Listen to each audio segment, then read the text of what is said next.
Welcome back. You're watching Stockwatch with me, Julieta Televi. Joining me to take your stock-related questions this evening are Ricus Reeders from PSG Hole & One Ruimsig and Rowan Williams from Nitrogen Fund Managers. If you'd like to send questions, please SMS 41392 or email us stockwatch@bdtv.co.za.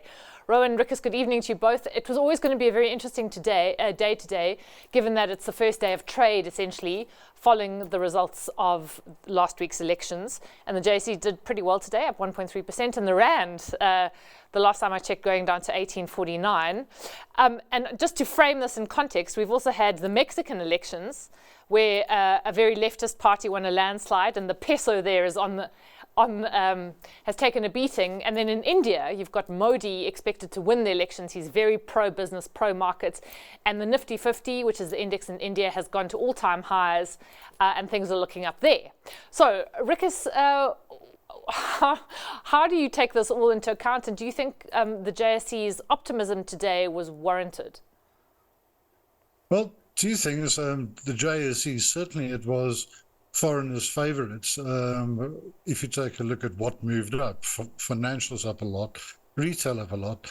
And yes, the broader context, when we are very close to what happens in this country, and we can be very negative, but India up about 3% as far as their index is concerned. We're up about 1.5%. Mexico is market about 2.5% down last time I looked. It's the perception from outside, which gives you an idea of how obviously how foreigners look at us. And we've got to remember, we're just an emerging market country with emerging market problems. So in that sense, for the moment, your overseas investors has given us a thumbs up, whereas if you compare us with Mexico, for example, where that's a thumbs down. Yeah. So so all good so far. Okay, so Rowan, let me ask a question that a viewer sent through, and they say, following the election results, the two most likely coalition options are an ANC-DA or an ANC-EFF partnership. What do your guests think the impact of either of these options will have on our investment markets? And I think it's quite interesting because people talk about the markets and don't often actually understand what we mean.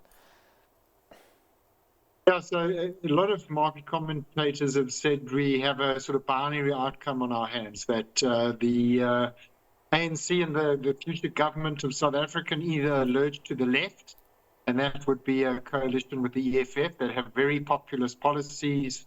Their manifesto involves nationalization of land and banks and parts of industry, which would be from market perspective, as in the market participants that value the instruments that we trade on a daily basis and which our savings are in, would go down in value, and that would be very negative from a market perspective.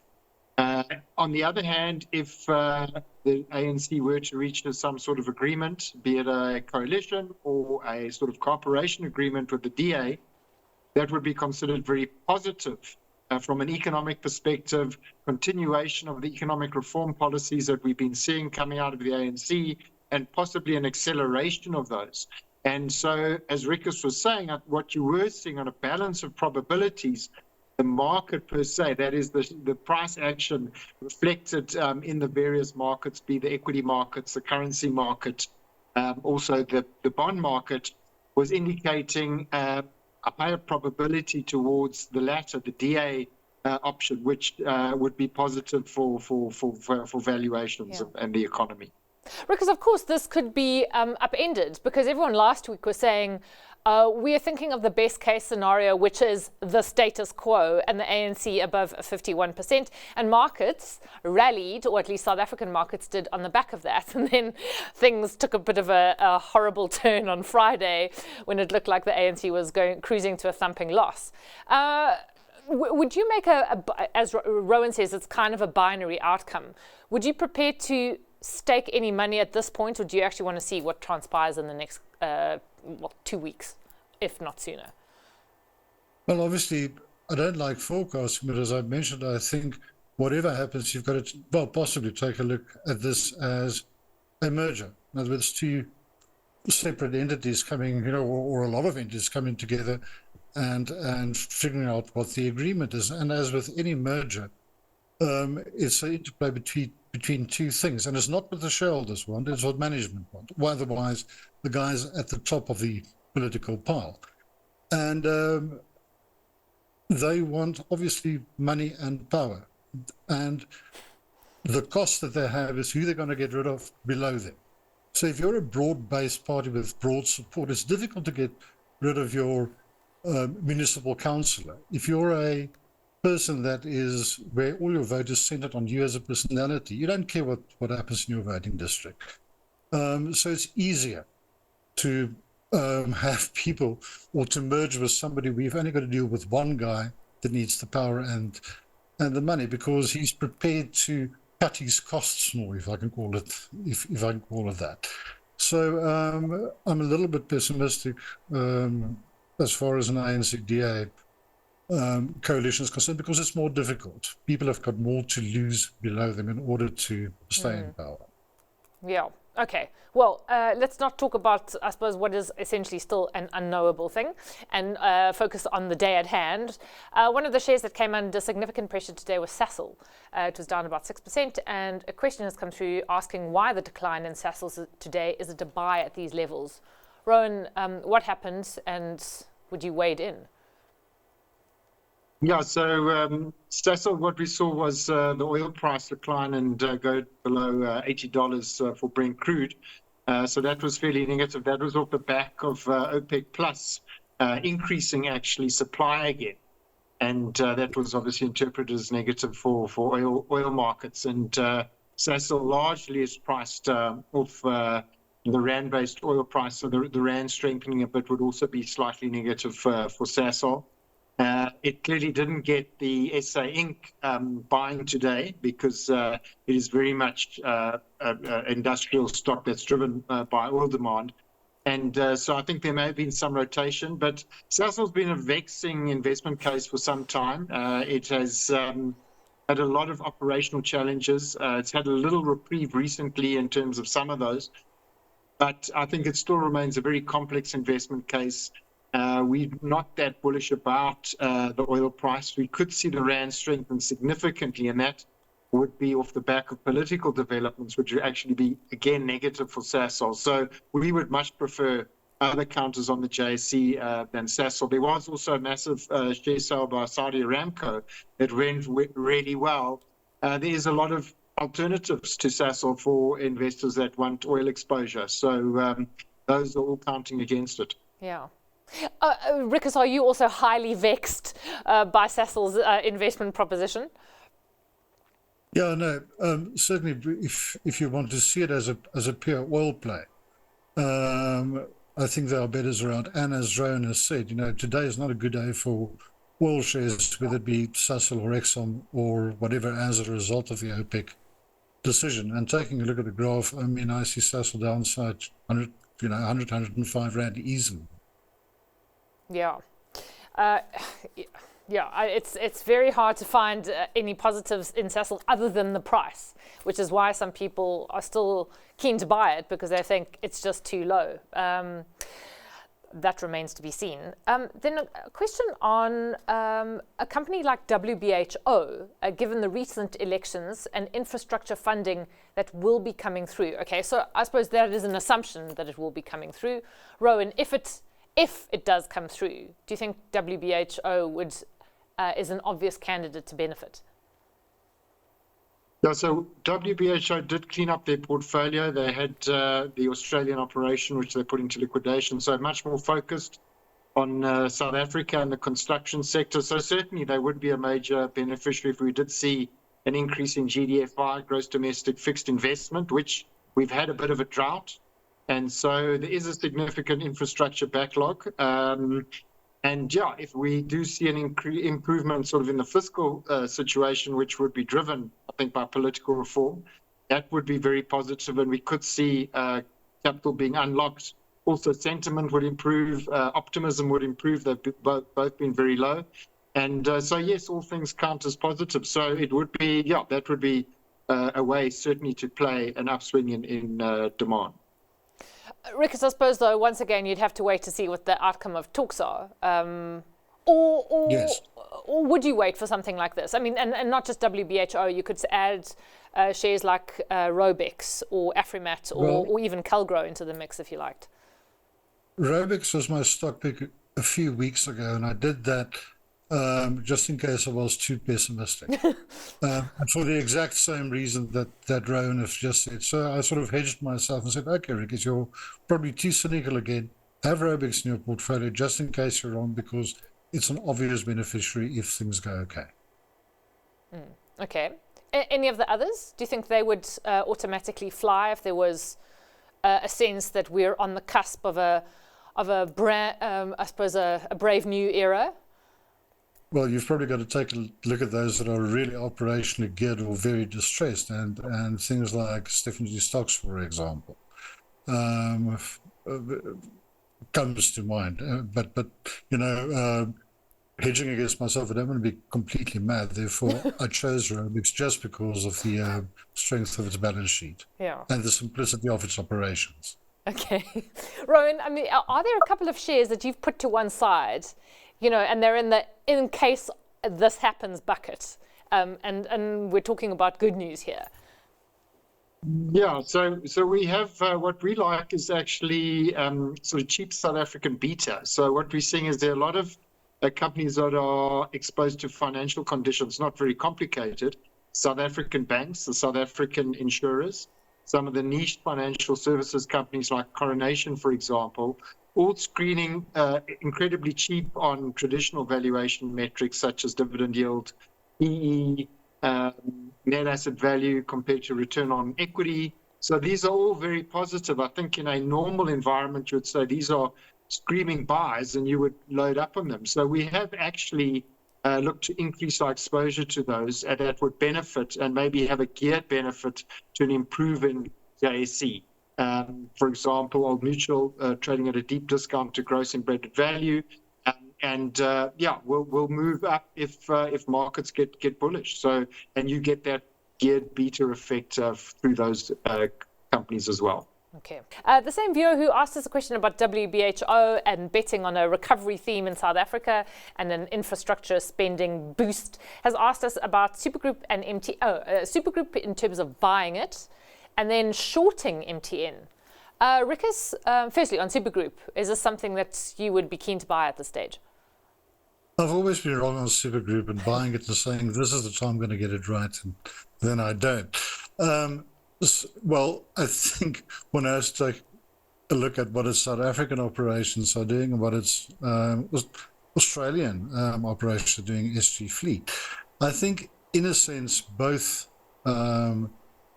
geographies are under pressure as far as the consumer is concerned. If you take a look at what's happening with Australian retail sales and obviously then car sales, and also in South Africa. So I don't think it's a great sector to be in. And so Supergroup wouldn't be on my buy list at the moment. And also looking at the price action of the share price itself, it doesn't look extremely exciting. But that's about the extent of my view on that without going into deep fundamental analysis. Okay, well, I don't know, Rowan, if you can go into deep fundamental analysis, maybe it's not the place. But Ricus is right about Supergroup's share price. And last year in the FM, we wrote quite a few articles saying this is really undervalued. We think it's a great rand hedge given the weak currency, and it just hasn't done anything, which is quite frustrating. Yeah, so a lot of the sort of more motor-exposed businesses are screening cheap again.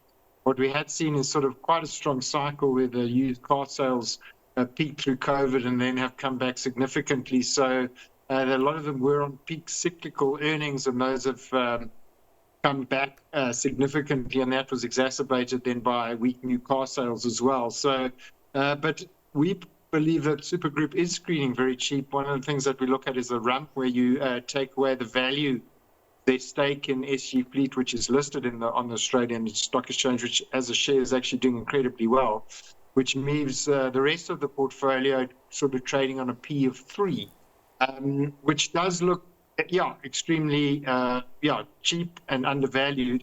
And they have a good portfolio of marks in their dealership. So those are actually gaining market share. They're well positioned there. The logistics businesses are doing well. I think as commodity prices improve, more activity in Africa, continuing to truck coal as well, and as opposed to going on rail. So all of the things for us point positive, and it's a cheap entry price. So we actually like it at these levels and have been adding it here. Okay. And then on shorting MTN, Ricus, are you too late to short MTN? Because it's taken a... I don't know. Well, it's been going sideways for about a month or so, which is, I suppose, good news for MTN shareholders.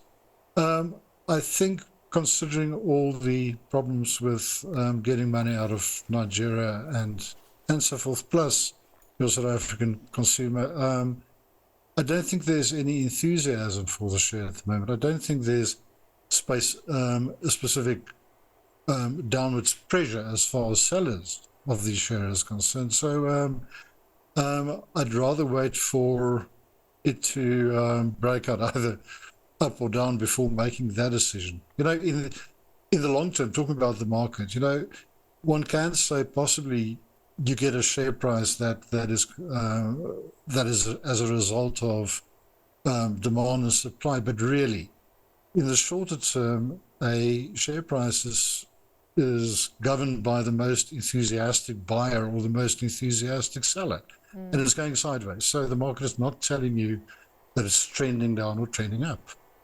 Yeah. I mean, Rowan, on the balance of probabilities, would you say MTN is more likely to decline or to rise from this point? So the issue with MTN is the devaluation of the Naira has increased actually the complexity of the investment case. It was already quite complex, a lot of different operations in Africa in difficult jurisdictions, where now the Naira is more free-floating, but has had an impact on their margins there. Significantly, they've got some dollar cost fixed contracts on the mast side. That's impacted their margins. And they're having to look to renegotiate those. And then there's been significant inflation and they haven't been able to increase tariffs. So what we'd like to see is first a resolution of the uncertainty caused by the devaluation of the Naira to get a better sense of the investment case. The Naira could strengthen, the Naira could weaken. They need to resolve the operational issues there. And then I think the market would get more positive. Until that uncertainty hangs over the stock, I agree it'll probably move sideways. So we're avoiding it for now until we see a clearer path to valuation unlock. Okay. Then there's a question on EOH saying its share price has risen in the last month. It's risen quite a bit. My average price is R3.37 with the current levels of R1.60. If I hold another 4 more years, could it pass my 3.37 average price? It's a very specific time frame, so I would caution the viewer against, I suppose, any sort of specifics. Ricus, is this a share that you think may finally attract more investor money on the basis of what it's done, or is it more likely to languish? Look, operationally, fundamentally, I suspect it will probably languish because there's no clear catalyst to drive growth for it at the moment. That being said, the share price has been ticking up. I'm not sure what the market is telling us, but it's certainly telling us something. But I'd hesitate to say why it's going up. There's been a change in management announced yet again a couple of days ago. That is possibly indications of some kind of catalyst, but as to why it's been behaving as it has been over the past week, 2 weeks or so, I've got no idea. As to whether one should wait for 3 years to get back to a buying price, I think that's an irrelevant question because we are dealing in the now, not in 3 years. And is there a better investment than EOH? Well, probably. So yeah. I wouldn't wait for a price to get to some other level at some other point in time. Yeah. Rowan, I mean, so to the viewer, in other words, you could do better by actually selling out. You would crystallize the losses that you've made in having bought at a higher price, but you could put that money somewhere else with better odds of earning something back. Is that how you would have processed? Yeah, exactly like that. If you don't like your current marriage, don't go on and hope it's going to get better. Get out and go somewhere else. Rowan, is that something you would agree with? As it relates to EOH, I think that you have to know the stock quite well, I think, to continue to back it.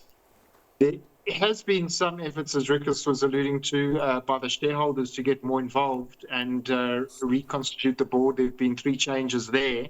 So that, I think, is quite positive, that large shareholders are looking to get more actively involved, obviously, to also generate a return on their investment. I think we could see an improvement in the operating environment for the business as the economic prospects for South Africa improve, as we're hoping in terms of an improved sort of political outlook and improved sort of confidence in the economy.